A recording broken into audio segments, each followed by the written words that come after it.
I am certain this is something which we all have heard at certain points of our pregnancy journey or after a baby being delivered. And trust me, it really is possible to maintain a balance between your work and taking care of your baby. Hey there, all those who are new to my channel, my name is Barkha Agarwal. I'm a maternity and a newborn photographer based out of Gurgaon. I'm an engineer and an MBA who turned her passion of photography into a full-time profession. My brand name goes by the name Memories by Barkha. I'm also a mom to a beautiful 3-year-old girl. Her name is Dia, and have managed my work life, grown my business a lot, and taken care of Dia in every possible manner. Working once the baby is there is definitely challenging. I won't lie to you about that. So after I delivered Dia, things changed for me a lot, and I'm sure it would have changed for you as well. Something which really helped me was accepting the fact and embracing the moment, embracing my child, embracing my situation, and giving myself that love and care and telling myself that I can do it. And then I started back work, my commercial shoots, when Dia was just 40 days new. She used to come with me to my studio every single day, be it rain, be it winters, be it summers, be it any season. She was there with me at the studio. I had a nanny. She was a 12 hours girl who used to take care of Dia. There was a small bed in my cabin in which she used to be there. I did my shoots. I was breastfeeding her throughout. She never accepted formula during that period of time, and I guess never did till she fed approx till 2.5 years and she was completely on breastfeed. So during this journey, I'm going to be sharing with you all 5 important things which, had I done, I would have been really more successful and more happier, is what I would say. Point number 1, have clarity on what needs to be done. You need to identify what exactly it is that you want to do. Say, for example, if you launch a new business, you need to identify that, all right, this is my business idea and these are the 10 steps which I am going to make this a success. Not necessary that all these 10 steps have to be done in a day or two, but this would give you clarity. All right, these are the 10 steps which need to be accomplished. People who climb Mount Everest, if they just say that, okay, I have to climb Mount Everest, I have to climb Mount Everest, they would not reach to the peak.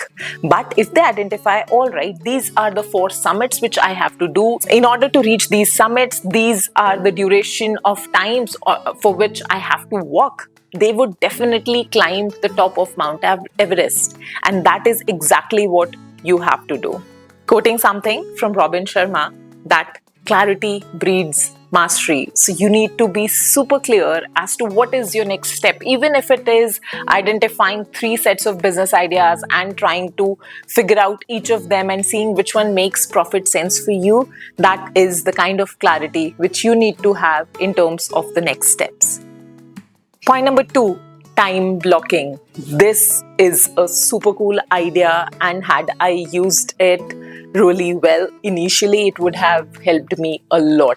So identify your blocks of time in which you can get undivided attention of time and in which you can give undivided attention of time to your work. So now this time block doesn't need to have for a 90-minute block of time as Cal Newport suggests in Deep Work. This can be a 15-minute duration also, because I'm sure as moms we just get that much of time. Even if it is a 15-minute slot, just go open that actionable items list and then execute that task. Even if you get a 12-minute work done, you are 12 minutes ahead in your schedule. So time blocking during the day. Even if the baby's schedule is not fixed, I am not suggesting that you should have that, all right, 12 to 12:15 I am going to work. But then this can be based on a trigger point. Say, for example, the moment my baby goes to sleep, I am going to be spending 15 or 20 minutes doing this Excel sheet or this number, and then I'll take the time to do the other chores. And this is how you need to be planning your day and time blocking your day and week in advance. Point number 3, schedule your calendar. I know this sounds funny, and you would ask me that how can you even ask that what's your baby's schedule, and I'm asking you to put everything in your calendar.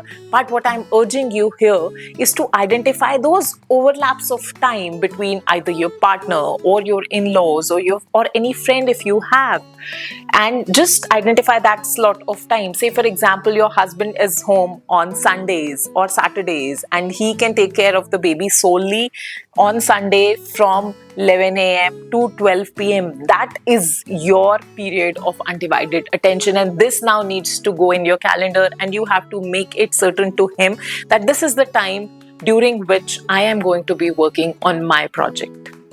Point number 4, outsource and take help whenever needed, be it professionally or personally. Say for example, you're working on a business idea and you need help in getting the creatives done. You can find someone on Fiverr, or you can find a freelancer or maybe a college intern who can do it for you. And say for example, when it comes to personally, ask for help. You do not have to raise a baby alone. And of course, when asking for help, you cannot expect someone to oversee the baby throughout the day, but ask for those chunks of time.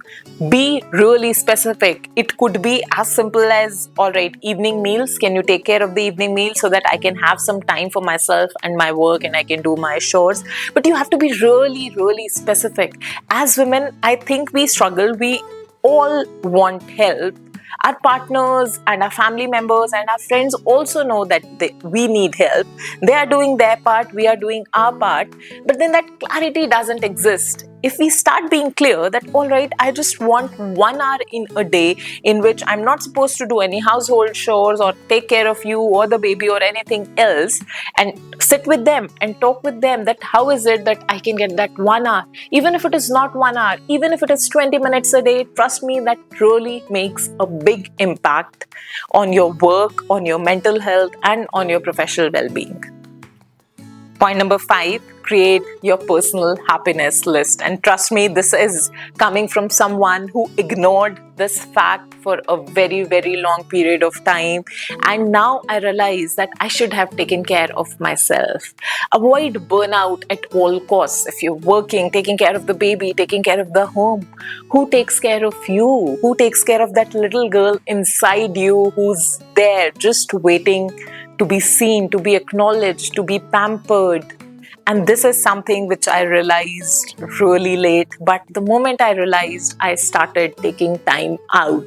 Now this sounds difficult, but then tell me, does a 60-minute session in entire week sounds doable? It does, right? All you need to have is have clarity of what is your ask. Discuss it with your partner, discuss it with your friends, and you can even have a friend who has a baby, and then you can take turns. You can ask her to overlook your baby for the next 60 minutes to 120 minutes, and you can do the same for her.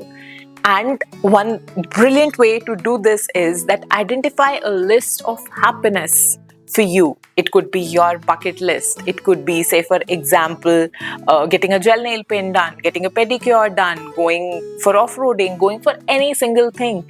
When you have this list, so now you know when you sit before the week while putting things in your calendar, you know that you need to schedule a self-care session as well, because productivity and happiness comes from periods of work and periods of rest, and this is your period of rest and recuperation.